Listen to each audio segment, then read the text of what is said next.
دیکھتا ہے اور اس دن بہت سی بھونڈی باتیں کہی جاتی ہیں کہ آج تو امام صاحب نے چاند کر کے ہی چھوڑ گے تو کہیں سے آنا پڑے گا. یہ جملے آپ نے بھی سنے ہوں گے جو بالکل بیوقوفی کے اور غیر ایمانہ جملے ہیں.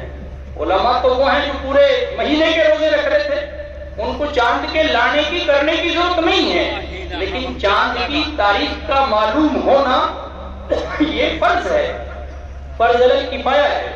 یہ جو شعبہ ہے رؤیت ہلال, اس کے لیے باقاعدہ نوح میں مرکزی مجلس رؤیت ہلال کے نام سے مستقل ایک جماعت ہے جو پورے سال ہر مہینے کی 29 تاریخ کو بیٹھتے ہیں علماء.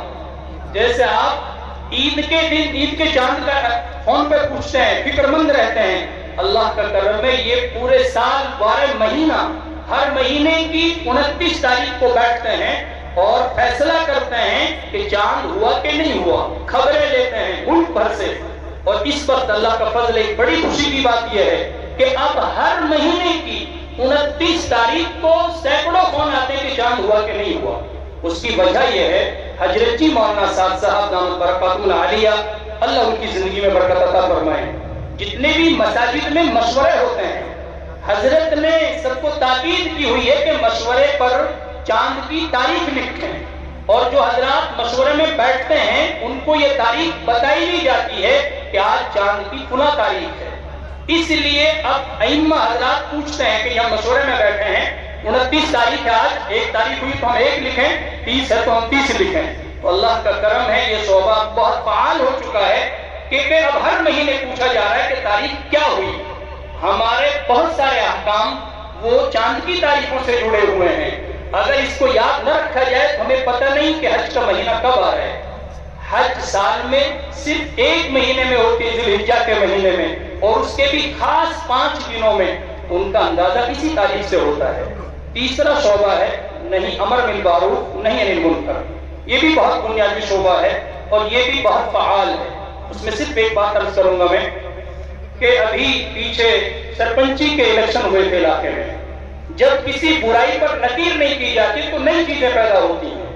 اب سے پہلے کم سے کم سرپنچی کے الیکشنوں میں ڈی جے آتش بازی نہیں تھی, لیکن یہ شروع ہو چکی ہے. اس سے بھی بھونڈی چیز کہ جوان بیٹیوں سے کینڈیڈیٹ مڑائیں ڈلواتے ہیں, اور اس کا سبب کیا ہے کہ وہ اس بہن بیٹی کو 100-200 روپے دیتے ہیں. اس کے لالچ میں بعض دیوس اپنی بہن کو بیٹی کو بلا کے لا رہے ہیں اور سرپنچ کے گلے میں مالا ڈلوا رہے ہیں. یہ بھی دیوس سے جو ڈلوا رہا ہے اللہ معاف فرمائے, اور وہ بیچارہ 200 اور 500 کے لالچ میں کام کر رہا ہے. باقاعدہ عمارت شریعہ کے ارکان نے اس کا نوٹس لیا, ساتھیوں کو ذمہ داریاں لگائی, گاؤں گاؤں جا کر باقاعدہ کمپلیٹ شائع کرائے کن چیزوں سے آپ کو بچنا ہے, آپ الیکشن کیسے لڑیں, پوری رہنمائی کی گئی. اس بار بھی ویدھان سبھا کے الیکشن میں بھی الحمدللہ تمام کینڈیڈیٹ تک یہ باتیں پہنچائی گئی, ان سے براہ راست ملاقاتیں بھی کی گئی.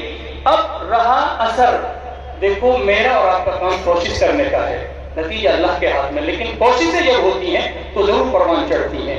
اسی طرح ایک شعبہ ہے بیت المال, یہ شعبہ بھی بہت اہم ہے اور اللہ کا فضل یہ بھی قائم ہے جس سے ضرورت مندوں کی ضروریات کا خیال کیا جاتا ہے. اس سلسلے میں بھی ایک بات مجھے عرض کرنی ہے. بہت سارے لوگ یہاں بیٹھے ہیں, ہمارے یہاں شادیوں میں جتنی فضول خرچی ہے شاید وہ دوسری جگہ نہ ہو, لیکن اسی علاقے میں آپ ہی کی بستیوں میں ایسی بیٹیاں بھی ہیں جن کو رخصت کرنے کے لیے ماں باپ کے پاس کپڑے کے پیسے بھی نہیں. تو جو اپنے مکانوں پر آپ لڑی لگا لیتے ہیں, آپ آتش بازی میں اڑا دیتے ہیں, اللہ کے لیے ان بیٹیوں کو بھی یاد کر لیا کرو. میں یہ ہوائی بات نہیں کر رہا ہوں. اب 1 مہینے پہلے ایک ساتھی ایک عورت کو لے کے آئے بیچارے کہ یہ ضرورت مند ہے, وہ تصدیق کر رہے تھے اور سمجھدار آدمی تھے, لیکن میں نے پوچھا تمہیں کیسے پتا پڑا؟ تو وہ کہہ رہے تھے کہ میں ان کے گھر کے پاس سے نکل رہا تھا تو مجھے رونے کی آواز آئی. میں اندر گھر میں گئے, میں نے پوچھا کیا بات ہے؟ کہا یہ بیچاری بیوہ ہے, ان کا کوئی بیٹا نہیں, اس نے بیٹی کی تاریخ رکھ دی اور 4 دن ان کی شادی میں تھے کہ ان کی بیٹی کو بھی کپڑے بھی نہیں سلائے گئے.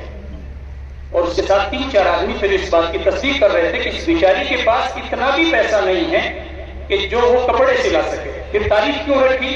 کسی نے وعدہ کر لیا تھا لیکن وہ بیچارے دے نہ سکے. تو ایسے لوگ بھی رہتے ہیں. اللہ کے لیے آپ طے کریں کہ ہم ایسے لوگوں کی مدد کریں گے انشاءاللہ. اللہ تعالیٰ مجھ کو بھی آپ کو بھی عمل کی توفیق نصیب فرمائے.